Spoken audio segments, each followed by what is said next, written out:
Democracy is for me and for 12 million black Americans a goal toward which our nation is marching.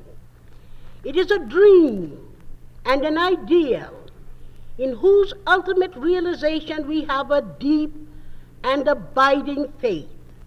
For me, it is based on Christianity, in which we confidently entrust our destiny as a people. Under God's guidance in this great democracy, we are rising out of the darkness of slavery into the light of freedom.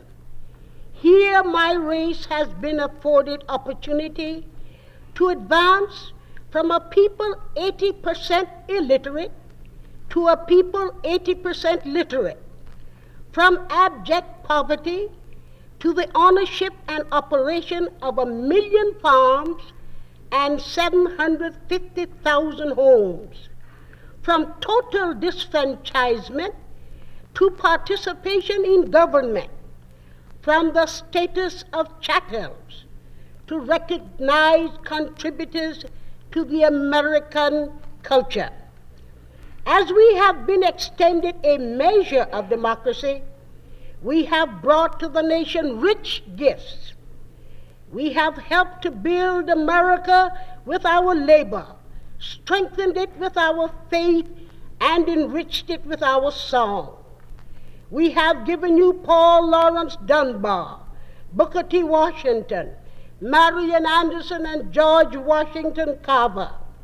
But even these are only the first fruits of a rich harvest, which will be reaped when new and wider fields are opened to us. The democratic doors of equal opportunity have not been opened wide to Negroes. In the Deep South, Negro youth is offered only 1/15 of the educational opportunity of the average American child.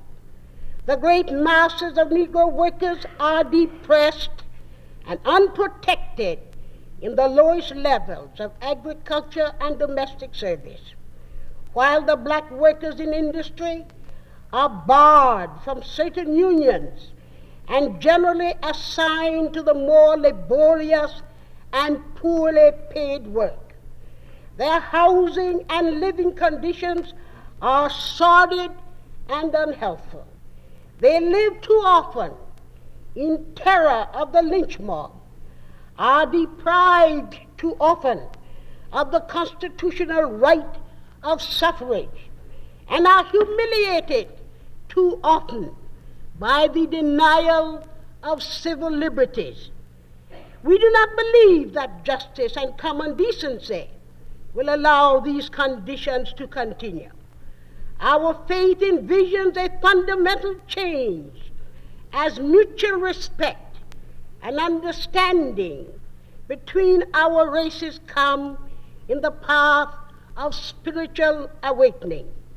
Certainly, there have been times when we may have delayed this mutual understanding by being slow to assume a fuller share of our national responsibility because of the denial of full equality. And yet, we have always been loyal when the ideals of American democracy have been attacked. We have given our blood in its defense, from Crispus Attucks on Boston Commons to the battlefields of France. We have fought for the democratic principles of equality under the law, equality of opportunity, equality at the ballot box, for the guarantees of life, liberty, and the pursuit of happiness. We have fought to preserve one nation conceived in liberty and dedicated to the proposition that all men are created equal. Yes, we have fought for America with all her imperfections, not so much for what she is, but for what we know she can be. Perhaps The greatest battle is before us. The fight for a new America, fearless, free, united, morally rearmed, in which 12 million Negroes, shoulder to shoulder with their fellow Americans, will strive that this nation under God will have a new birth of freedom, and that government of the people, for the people, and by the people shall not perish from the earth. This dream, this ideal, this aspiration, this is what American democracy means to me.